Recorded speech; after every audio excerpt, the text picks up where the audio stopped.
Pastagem para gado de leite, a gente pode dizer que é QC, qualquer coisa, desde que ela seja manejada e adubada. Então, essa é uma premissa muito importante.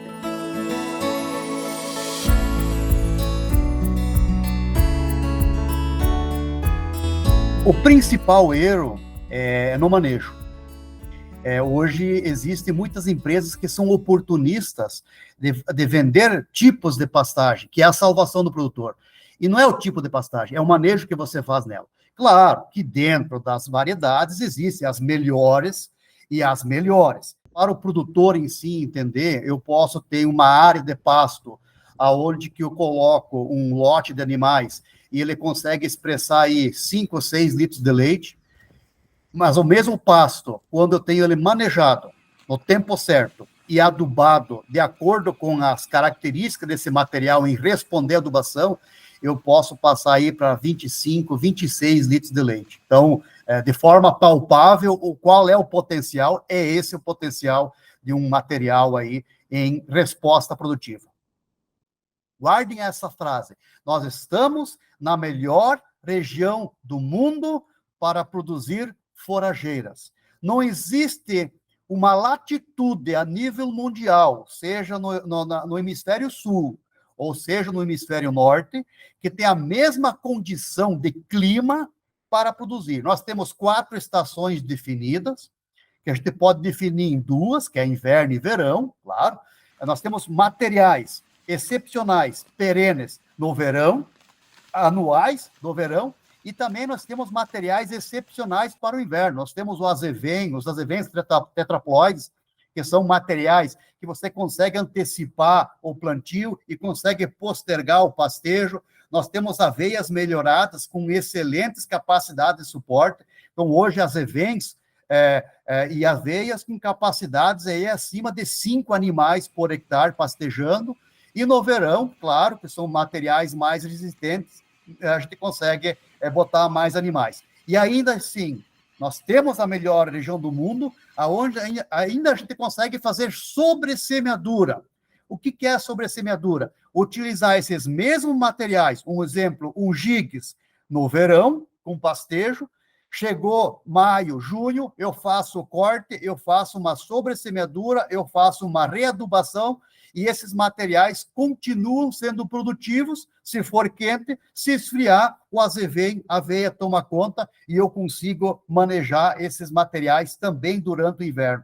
Então, sim, nós temos várias opções, e opções que conseguem entregar máximas produtividades. O que nos basta é conhecer esse material, é ter esse manejo, e fazer a adubação condizente com a resposta que eu quero em produtividade.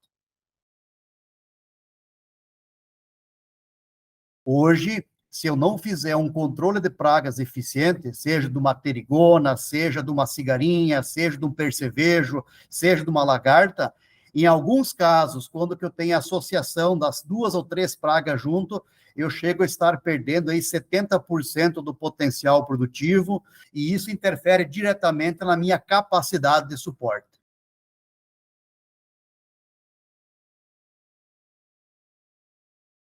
Água é o combustível para que o animal produza e consiga consumir mais alimento. Entre você ter e não ter água no piquete, a diferença, ela ultrapassa os 3 litros de leite por dia por animal. Um dado bem importante, o animal não caminha, não é que ele não vá, ele não caminha mais que 50 metros para tomar água.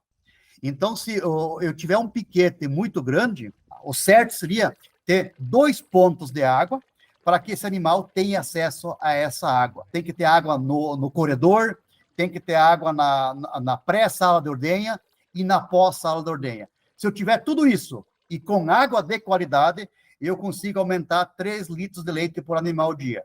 Eu sou meio ruim de conta, mas eu vou pegar um produtor que tenha 30 animais em lactação, se nós estarmos falando de 3 litros por dia, são 90 litros. Num ano, nós estamos falando aí acima de 30 mil litros. E 30 mil litros de leite hoje, vamos botar a média R$ 2,00, R$ 2,50, eu estou falando aí de 80, 90 mil reais que o produtor deixa de trazer dentro da propriedade pelo simples fato de não manejar água.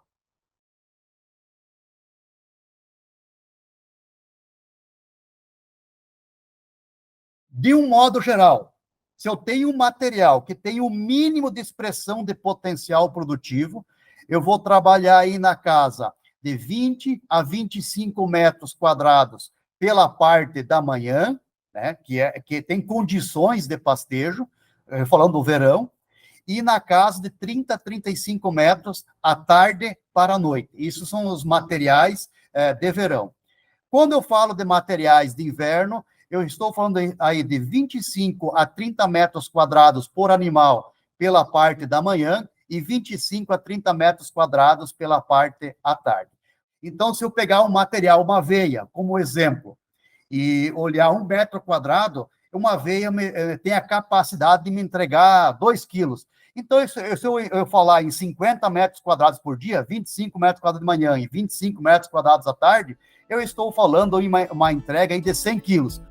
Eu já tenho vários exemplos de produtores aí com 28, com 30 litros, com 32 litros de média em cima de pastagem.